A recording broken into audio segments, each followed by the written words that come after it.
O vládnej ceste do Číny sa porozprávame s predsedom Rady slovenských exportérov Lukášom Parízekom. Dobrý deň. Dobrý deň. Cesta premiéra a členov vlády do Číny vyvolala rôzne ohlasy. Aký prínos podľa vás mala? Je potrebné povedať, že bola tam veľmi početná podnikateľská delegácia. Samozrejme čítame novinky o tom, koľko bolo podpísaných dohôd, či na vládnej alebo nevládnej úrovni. Každopádne Slovensko si potrebuje otvárať dvere v zahraničí. Jedna naša členská spoločnosť tam podpísala aj kontrakt na 7 miliónov eur, takže my vnímame túto cestu pozitívne.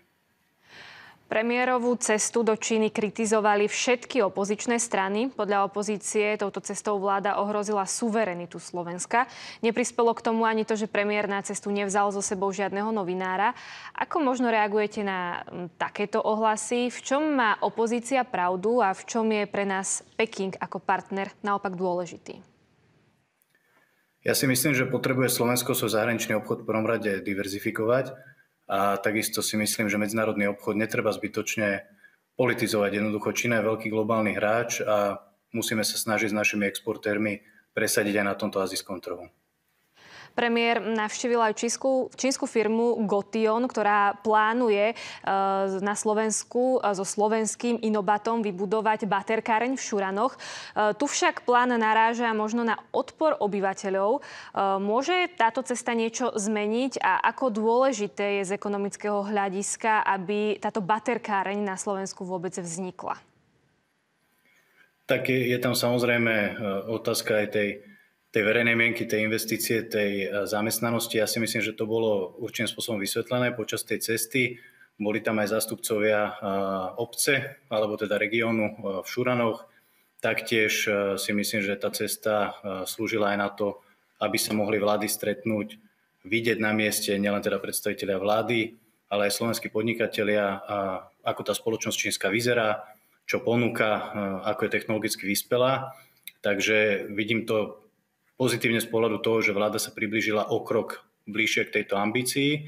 A tieto spoločné, je to síce len jedna cesta, ale bola mimoriadne reprezentatívna, hlavne na tej vládnej úrovni, ale taktiež tých 70 alebo 80 podnikateľov si myslím, že ukázalo pozitívne gesto v rozvoji vzťahov obchodných s Čínou.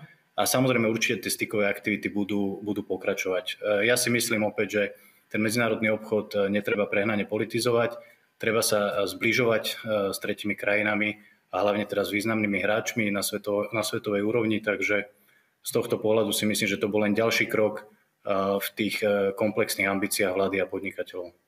Už ste to spomenuli, že s vládou bolo v Číne viacero firiem. Dnes premiér hovorí o tom, že sa do budúcna môže nadviazať spolupráca napríklad pri obnove mostov či zintenzívniť nákladnú leteckú dopravu. Čo to teda Slovensku všetko môže priniesť? Tak môžeme hovoriť o konektivite. Samozrejme aj to, že bol schválený ten 15-dňový bezvízový režim je určite pozitívum, pretože slovenskí nielen podnikatelia, ale aj turisti jednoducho budú môcť slobodne do Číny kedykoľvek cestovať. Aj za účelom biznisu, tým pádom to pomôže tomu prepojeniu našich občanov, krajín celkovo a určite to pomôže aj v oblasti cestovného ruchu, biznisu, kultúrnym otázkam alebo aspektom kultúry a tak ďalej.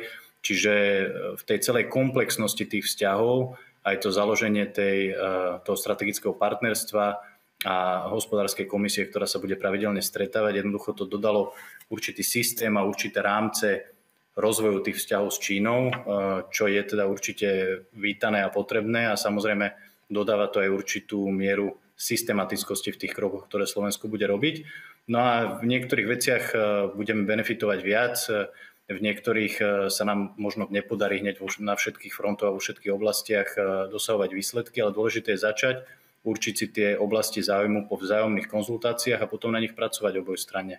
Určite je našim záujmom aj z pohľadu Rady slovenských exportérov v prvom rade podporovať a zvyšovať tú obchodnú aktivitu, čo sa týka predaja a teda exportu zo Slovenska do Číny, ale samozrejme Čína je obrovská globálna ekonomika, takže samozrejme tam budú pravdepodobne tie investície zo strany Číny alebo import prevažovať, ale my sa budeme snažiť to čo najviac, myslím, s našimi podnikateľmi vyrovnať a diverzifikovať tak, aby sme nehovorili iba o jednom konkrétnom odvetví a jednej konkrétnej oblasti, ale aby sme rozložili riziko obchodné do viacerých sektorov a tých oblastí vzťahov s Čínou. Celý svet dnes upiera pozornosť na Spojené štáty, pretože z tých predbežných výsledkov volieb v USA vyplýva, že víťazom je Donald Trump. Čo to pre nás znamená v obchodnom vzťahu k Európe, ale aj Číne? Tak myslím si, že toto sa uvidí v najbližších krokoch. Ja by som nehodnotil to, čo sa bude diať len na základe možno nejakých predvolebných stanovísk a pozícií. To bola politika získavania voliča a možno definovania nejakých pozícií pred voľbami. Všetko sa ukáže v najbližších mesiacoch. Čo sa týka Donalda Trumpa ako prezidenta, s ním už samozrejme nejaká skúsenosť existuje, nakoľko uradoval v tom predchádzajúcom období. A určite, čo môžeme očakávať, je, že z tej strany Spojených štátov amerických bude, myslím si, že tvrdo presadzovať tie obchodné záujmy Spojených štátov, čo samozrejme my môžeme v niektorých aspektoch niekedy vnímať ako možno mierne, povedzme, konfrontačné alebo ohrozujúce nejaké nastavené obchodné vzťahy. Z druhej strany ja si myslím, že my sa musíme v Európskej únii a na Slovensku viac pozrieť do vlastných radov a viac si začať chrániť a budovať ten svoj priemysel a tie svoje ekonomické kapacity, pretože v ostatných rokoch to ide bohužiaľ od 9 k 5, aj čo sa týka európskeho priemyslu, aj čo sa týka konkurencieschopnosti Európskej únie v globálnom meritku. Takže možno sa to nebude na prvý pohľad zdať všetko ako pozitívne, ale myslím si, že v takom strednodobom horizonte to môže práve pomôcť Európe opäť sa sústrediť na tie svoje kapacity, na tú svoju strategickú polohu, na tú svoju históriu, na ten svoj priemysel.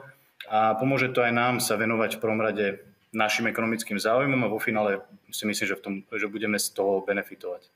Dôležité je asi aj v tom obchode Slovenska a Číny, ale rešpektovať aj nejaký konsenzus v rámci Európskej únie. A napríklad teraz vieme, že Európska únia zvýšila clá na dovoz elektromobilov z Číny. Prečo vôbec tieto clá sú pre Európsku úniu dôležité? Vieme, že súčasná vláda má na to iný názor ako to, čo sa v Európskej únii vlastne schválilo. Tak na túto otázku sa dá a treba pozerať komplexne. Samozrejme z jednej strany môžeme hovoriť o určitej ochrane toho domáceho trhu a možno toho automobilového priemyslu Európy. Z druhej strany sú tu nejaké trendy a megatrendy, ktoré na ten automobilový priemysel v ostatných rokoch vplývajú. Aj tá zelená ekonomika, aj tá transformácia toho priemyslu možno smerom k tým baterkám, obnoviteľným zdrojom a tak ďalej. Samozrejme priebežne niektoré aspekty a niektoré tieto ambície sa naplňajú, niektoré sa odkladajú. Treba v prvom rade povedať to, že tie obchodné bariéry samozrejme v tom globálnom meradle veľmi nepomáhajú. Je pravdepodobne potrebné sa snažiť čo najviac otvárať tie možnosti tej ekonomickej spolupráce.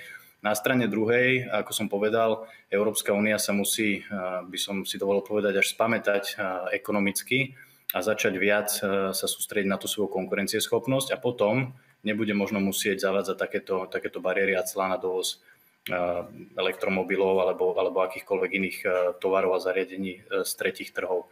Takže v ideálnom čase a v dobrom počasí sú samozrejme všetky toky obchodu pootvárané a globálny trh sa sám určitým spôsobom koriguje, ale keď je kríza, či už bezpečnostná alebo ekonomická, tak sa štáty uzatvárajú do seba a chránia si tie svoje trhy a tie svoje obchodné záujmy. Hovorí predseda Rady exportérov Lukáš Parízek. Ďakujeme za váš čas. Dovidenia. Ďakujem pekne, dovidenia.